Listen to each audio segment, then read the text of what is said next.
Michael Jordan won his first MVP at 24, won his last championship at 35, dropped 51 points at 38. Most players get 5 great years if they're lucky, but Jordan, he gave us 3 separate Hall of Fame careers in one lifetime. That's crazy. That's crazy. What's Jordan, bruh? Bro, Kyrie before Kyrie. Hey, well, Jordan, bruh. A month ago, huh? Michael Jordan wasn't just dominating the game, he was the game. But what if I told you he didn't just have one prime, not even 2? What if Michael Jordan had 3 different primes? That's crazy. Each one redefining greatness in its own era. Jordan didn't just show up and dominate, he adapted, reinvented, and reasserted himself over and over again. From unstoppable scorer to perfect team leader to cold-blooded veteran killer. Yeah. Jordan lived 3 lives in the same career. A brief listing of his top accomplishments include Rookie of the Year, 5-time NBA MVP, 6-time NBA champion, 6-time NBA Finals MVP, 10-time All-NBA First Team, 9-time NBA All-Defensive First Team. That's crazy. Defensive Player of the Year, 14-time NBA All-Star, 3-time NBA All-Star MVP, 50th Anniversary All-Time Team, 10 scoring titles, Bro. an NBA record, and 7 consecutive matching Wilt Chamberlain. Bruh. 10 scoring titles is insane. But let me know in the comments y'all want me to rate to next. Other NBA players, man, other legends, you know what I'm saying? But hey, let's go ahead and get into it, man. This is insane. Retired with the NBA's highest scoring average of 30.1 points per game and Hall of Fame inductee. That's crazy. 1984 to 90. However, that's 6 years. His impact is far greater than awards and championships. He burst into the league as a rookie sensation, scoring in droves with an unmatchable first step and acrobatic drives and dunks, and concluded his career as a cultural icon. With the gold chain. Jordan was about to revolutionize more than just the game. Nike, bleeding money in the early 80s, gambled everything on one unproven rookie, offering Jordan an unprecedented $2.5 million over 5 years, plus his own shoe line. That's Most crazy. NBA shoe deals at the time didn't crack $150K annually. The Air Jordan dropped in 1985, and when the NBA banned them for breaking uniform rules, Nike turned controversy into marketing gold. On September 15th, Nike created a revolutionary new basketball shoe. On October 18th, the NBA threw them out of the game. Damn. Fortunately, the NBA can't stop you from wearing them. Air Jordans from Nike. The shoes exploded, $100 million in sales by end of season. While Jordan was turning into a cultural icon off the court, his new teammates got an immediate taste of what they drafted. Word spread fast in training camp. "You've got to come and see this guy," Bulls staffers said. His first practice was so intense, coach Kevin Lafferty had to stop it early. MJ was simply embarrassing the veterans, stealing the ball every trip on defense and dunking every trip on offense. From day one, Jordan practiced like it was the finals, sending a message to the vets, there's a new sheriff in town. Even in preseason, it was clear the Rockets and Blazers had made a mistake. Bernard King, who led the league in scoring that year, put it simply after an exhibition game. "All I can say is the people in Chicago are in for a real treat." He was right. Attendance spiked in every arena where Jordan came. Fans just wanted to see him play. And even opposing crowds didn't mind losing if Jordan put on a show. In December, Sports Illustrated put him on the cover with the headline, "A Star is Born." From the very start, Jordan's impact was so electric that people even accused referees of giving him special treatment. Fans swore he had to be traveling with an extra step, because how else could he leave defenders in a cloud of dust so often? But the video showed the truth. His first step was just that fast, and the league took notice fast too. He was Rookie of the Year, an All-Star, and made All-NBA second team, all in his very first season. He made All-NBA second team in his rookie year. But then came the first real setback. Last year's Rookie of the Year, Michael Jordan, out with a broken left foot. 3 games into his second season, Jordan broke a bone in his left foot and missed 64 games.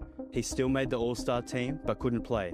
When MJ finally returned, he dropped a playoff record 63 points on the juggernaut Celtics in a double overtime loss. Help to Michael Jordan. He was giving them buckets. Was the game high score.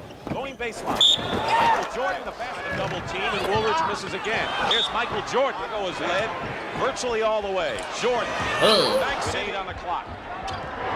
Jordan ties the game.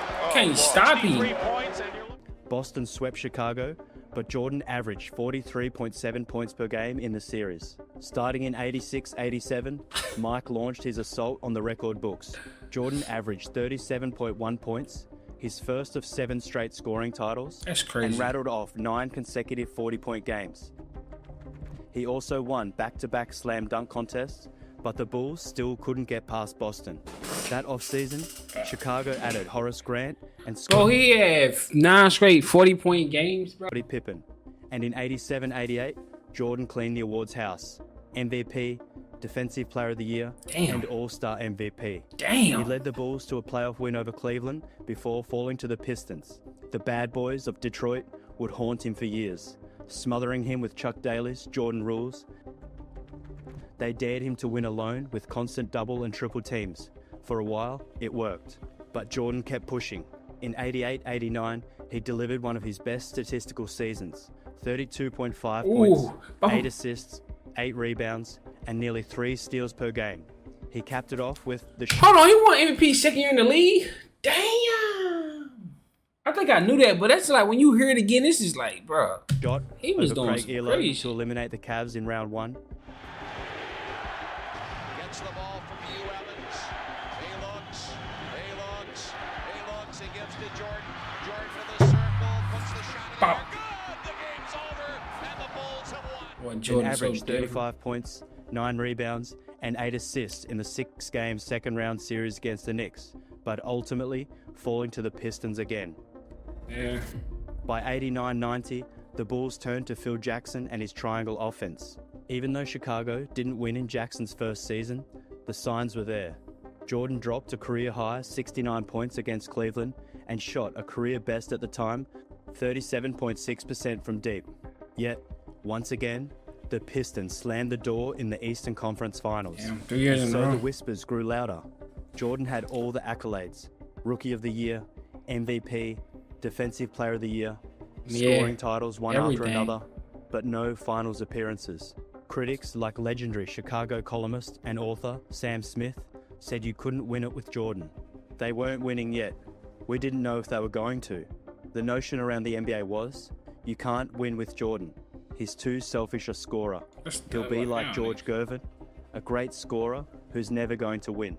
Or a better player like Julius Erving, who was a big star and did all the dunking, but he didn't win until he got Moses Malone, Smith recalled. That version of MJ, hyper-athletic, Boy, niggas be saying anything, bro. hyper-competitive, obsessed with scoring, still hadn't figured out how to lead a team all the way. The highlights and titles were stacking up, the rings weren't. Yet, because the moment Jordan leveled up, the entire league had no choice but to bow to the new king. But Jordan wasn't done evolving. If his first prime proved he could dominate individually, his second would prove something even more impressive. That's crazy. His first prime is probably the best player to ever touch a basketball.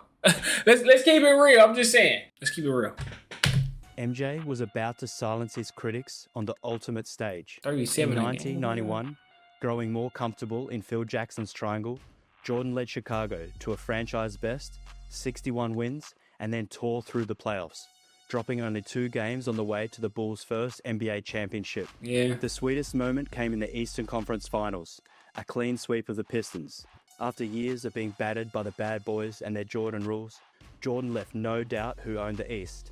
Jordan even lowered his scoring load to 29.8 per game in that series, while boosting his assists, steals, and blocks, proof that he could dominate without just hunting points. In the finals, the Bulls fell in Game 1 at home to the Lakers, but Jordan responded by averaging 31.4 points, 6.4 rebounds, and 8.4 assists as Chicago Jordan ripped was off 4 passing straight that, man. wins, ending the Showtime era for good. Magic Johnson retired the following season, while Jordan walked away with his first of 6 finals MVPs. Finally, the Jordan can't win talk was gone, And the next season, he didn't just back it up, he leveled up. In 91-92, the Bulls went 67-15, shattering their own record. Jordan won his second straight MVP with 30.1 points, 6.4 rebounds, and 6.1 assists on 52% shooting. After a 3-0 sweep of the Heat, a bruising 7-game war with the Knicks, and 6-game win over Cleveland, the Bulls faced Clyde Drexler and the Blazers. The media billed it as air versus glide. But Air versus glide. In Game 1, with a finals record, 35 first-half points, capped by 6 threes, and the legendary shrug toward the scorer's table. He finished the series averaging 35.8, 4.8, and 6.5 on 52.6% this thing was on some video shooting, game shit. picking up his second finals MVP in a row. 2 rings, back-to-back dominance, and iconic moments burned into NBA history. By 1992, Jordan wasn't just the best player alive, he was untouchable. And then came the summer that made him a global icon. Jordan headlined the Dream Team at the Barcelona Olympics, a roster so stacked it looked more like royalty than a basketball squad. They didn't just win gold, they destroyed opponents, sparked basketball mania around the globe, and turned NBA stars into worldwide celebrities. And at the center of it all, Michael Jordan.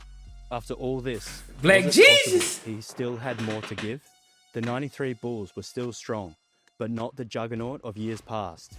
They slipped to second in the East behind Patrick Ewing's Knicks and third overall behind Charles Barkley's Suns.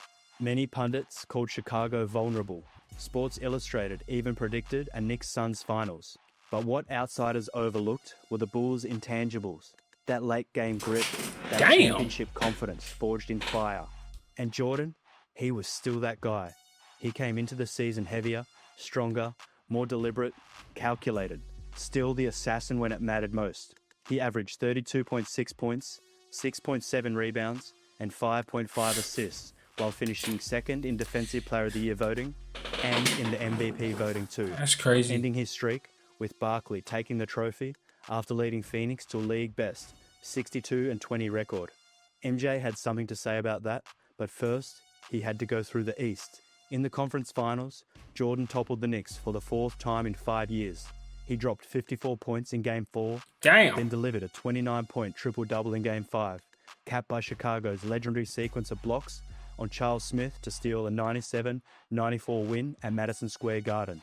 The Bulls closed it out in Game 6, sending Ewing home again. Then came Barkley's Suns, and Jordan saved one of his greatest acts for them. He averaged an NBA Finals record, 41 points per game, across 6 games. That nigga came to that series and said 40. Get the fuck. That's NBA, bro. That. He averaged an NBA Finals record, 41 points per game, across 6 games. In the clincher, the Bulls rallied from a 4th quarter deficit, 41. fueled by 9 straight Jordan points before John Paxson buried the title-winning 3 with 3.9 seconds left. Chicago's three-peat was complete, and so was Jordan's revenge tour. This was the apex predator Jordan. Still athletic enough to posterize anyone. Yeah. But off the court, trouble was brewing. Jordan faced scrutiny over his gambling, but nothing hit harder than the murder of his father, his closest confidant, and steady presence throughout his rise to superstardom. Emotionally drained and searching for purpose, Jordan shocked the basketball world by announcing his retirement just one day before training camp in 1993. That's crazy. For most players, this would be the end of the story. 3 championships, 3 finals MVPs, nothing left to prove. But legends don't follow scripts. While Jordan chased curveballs in Birmingham, something gnawed at him. The competitor who'd spent a decade proving critics wrong couldn't walk away with unfinished business. The bad boys were gone, Magic had retired, but a new generation was rising. Hakeem, Shaq, Penny, players who'd never felt the full weight of Jordan at his apex. They were about to learn that Michael Jordan didn't just have 1 prime, or even 2. He was about to show the world what happened when raw athleticism evolved into calculated assassination. The second prime was, I ain't gonna lie. By the time he first retired, Jordan had already done what most could only dream of: scoring titles, Defensive Player of the Year, MVPs, and 3 straight championships. That first three-peat cemented him as the game's undisputed king. Y'all have gave me 84 to 90 Jordan. I'd have been alright. You know what I'm saying? My dream as a kid, bro. That's all I want. I'd like to think I was the best, Jordan said. When I leave this game, I'd like to think I was the best that ever played. The Bulls remained competitive without him, led by Scottie Pippen, but they weren't championship level. Even with an MVP caliber season from Pippen in '94, Chicago couldn't reach the finals without its leader. Then, in March 1995, Jordan returned wearing number 45. The Bulls fell to the Magic in the playoffs, but the storm was clearly coming. That loss to Orlando lit something primal in Jordan. Tim Grover, his trainer, said Jordan called him at 2 a.m. after the series ended. "I'm not going out like this." For 5 months, Jordan transformed his body and his game in what Grover called the most intense training of his career. He studied every possession from that Magic series, obsessing over Nick Anderson stripping him twice in Game 1. When camp opened in October 1995, teammates barely recognized him. The baseball's softened physique was gone, replaced by 218 pounds of muscle. But the real change was mental. Assistant coach Tex Winter noted, Michael used to react to defenses, now he was dictating to them. By the 95-96 season, number 23 was back, fueled by relentless fire, and Jordan led Chicago to a then record 72-win season. Which That is year disgusting. ended with a 4th championship over the Seattle Supersonics, and it was only the beginning. The Sonics series showcased Jordan 3.0 perfectly. After Seattle won Games 4 and 5 to send the series back to Chicago, the media wondered if Jordan, at 33, still had that championship gear. His response? 3 straight games averaging 27 points on 45% shooting. Not spectacular numbers until you realize he was orchestrating everything. He'd post up Hersey Hawkins for 6 possessions straight. Then, when help came, find Kukoc for corner threes. When Seattle adjusted, he'd attack Gary Payton off the dribble just enough to keep the defense honest. In the clinching Game 6, played on Father's Day, his first championship since his father's death, Jordan collapsed on the locker room floor, clutching the basketball, sobbing. This championship meant something the first 3 hadn't. But defending a championship is harder than winning one, and 1997 would test Jordan in ways he didn't expect. Despite the Bulls posting a dominant 69-13 record, the second best in NBA history, and Jordan averaging 29.6 points, 5.9 rebounds, and 1.7 steals per game, voters gave MVP to Karl Malone, who beat out Jordan by just 29 points. Crazy work, It was the man. second closest MVP vote since media balloting began, and most believed it came down to voter fatigue. Yeah, that's The all media it was is, tired man. of crowning Jordan. He could win that year shit after every year, to be honest. Malone himself seemed surprised, joking, "I thank Michael Jordan for letting me borrow it for 1 year."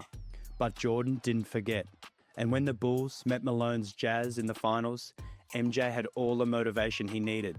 The 1997 finals became Jordan's mid-range masterpiece. He shot 45 times from 15 to 20 feet across 6 games, hitting 56% of them, a percentage that would make modern analytics departments weep with joy.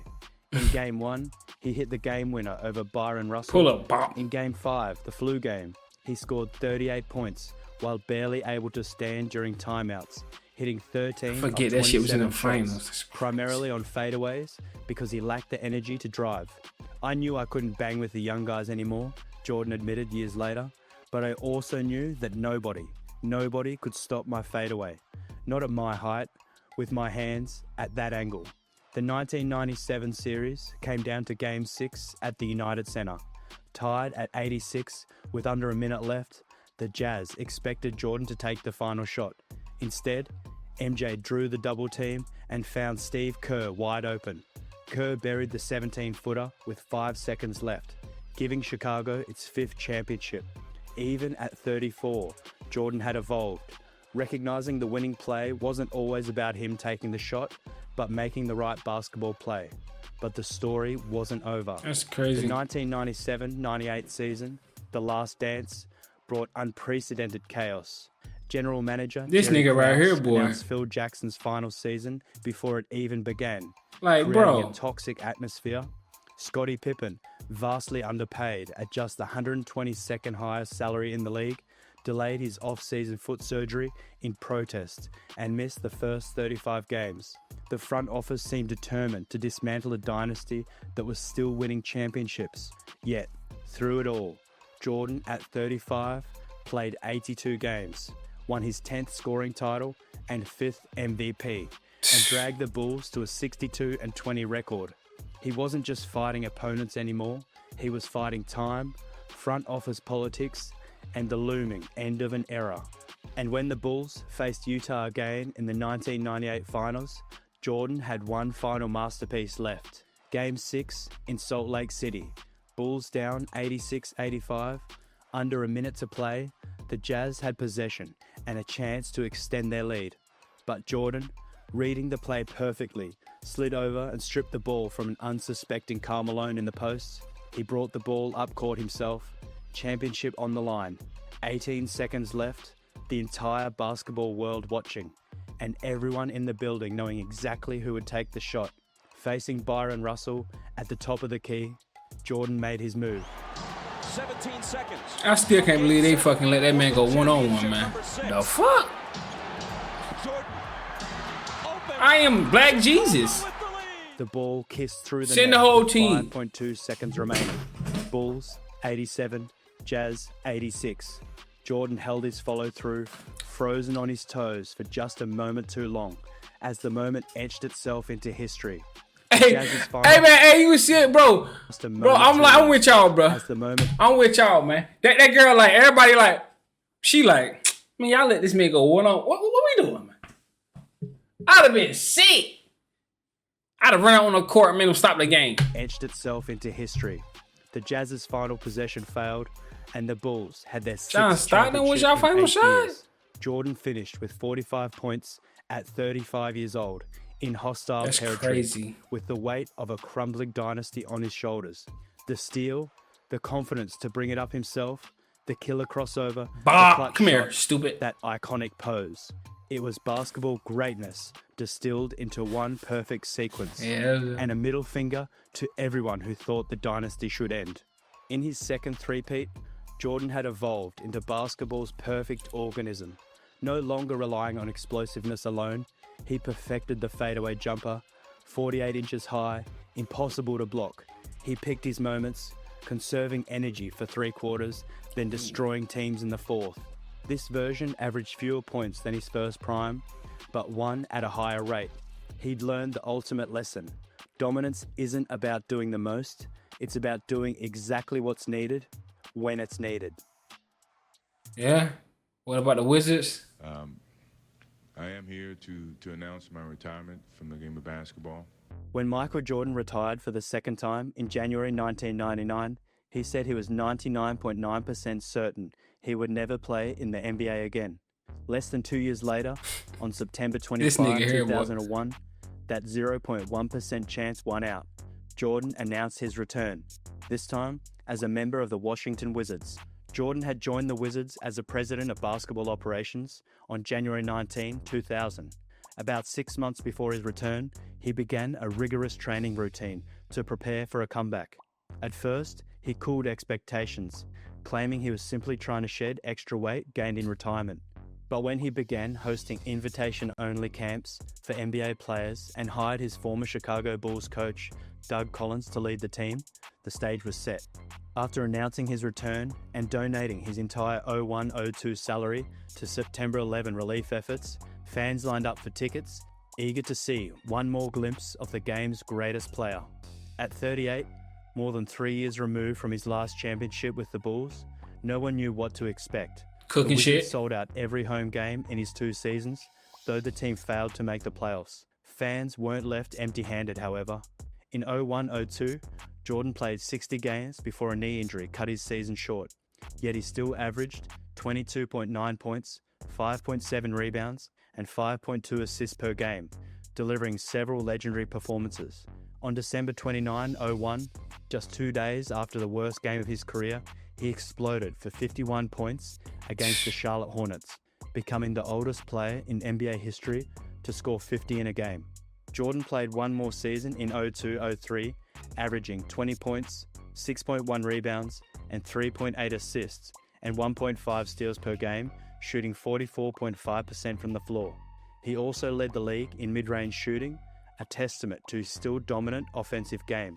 In his 14th and final NBA All-Star game, he passed Kareem Abdul-Jabbar as the all-time leading scorer in All-Star history, a record since surpassed by Kobe Bryant and LeBron James.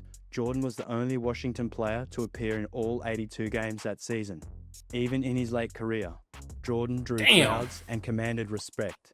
During his Wizards stint, all home games at the MCI Center were sold out. I bet. The team averaged 20,000 plus fans at home and 19,000 plus on the road, making them the second most watched team in the NBA. Even far from the peak of his powers, Michael Jordan was still the most electrifying presence in the league, an icon no one could take their eyes off. 3 different primes, 3 versions of dominance. Young MJ, unstoppable force. Mid-career MJ, apex predator. Late MJ, ruthless closer. And in every version, he won. Most legends get one defining moment, one peak year. Jordan gave us 3 different versions of greatness, each one rendering the previous obsolete. The Wizards was obviously probably his worst The one. question isn't which prime was best, it's how one man redefined greatness. Nah, it is which prime is the best, man. Let me know in the comments which prime is the best, bro. Yeah, I ain't gonna lie. I'm gonna keep it 100 with y'all. I'm gonna take 84 to 90. That's just me, though. I'm gonna take 37 a game. That's just me. Let me know in the comments what y'all taking, bro. But I'm gonna see y'all the next one, man. No cap.